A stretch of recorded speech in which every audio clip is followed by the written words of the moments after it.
Hi, I'm David Ronnefalk and I'm here for HB Racing, and today I'm going to show you how I set my droop for my 8-scale cars. So I have some 30mm blocks here, and I put the car on the blocks. This is the easiest way I found it, and I can have same droop. I know it's the same for sure on every car I have, or if I change shocks or something like this, because I'm measuring my droop on the axle. I know a lot of people ask about the length of the shock, but that doesn't really make justice, because it's always some play here and there, and the droop is going to be different from left to right. So this is the way you will set it the most even, and you're going to be sure it's going to be the same for left and right side. I use a GIA ride height for setting my droop.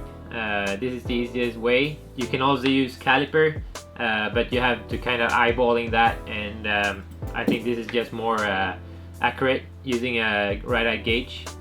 From now on, I'm gonna type the droop I have in the way I'm doing it, which is check the center of the axle in reference to where the chassis level is at. So as I said, for the rear end, that I have 4mm below the chassis.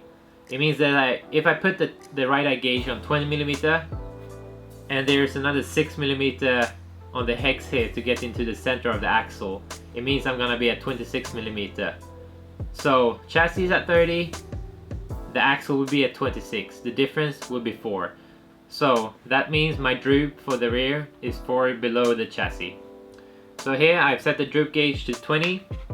So when you slide the ride height gauge here under the hex, you should be able to feel like it's barely touching the gauge, or you will feel like there is no play. So here I set it at 4. This side is good, and you do the same on the other side, and it's just about the same. So in this way, you know that the front or the right and left wheel will touch the ground at the same time. You will have the same amount of droop on both sides, which is very important for the car handling.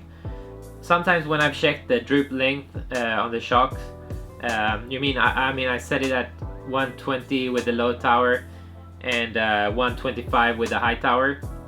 And even if I set it at 125 for sure, it's always different from left to right when I check it on the axle. So this is a more accurate way of doing it, and I've started doing it in the middle of the season.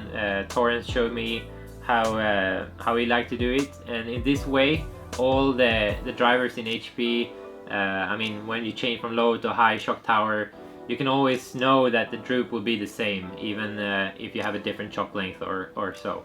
So now I'm gonna show you how I do it here on the front end.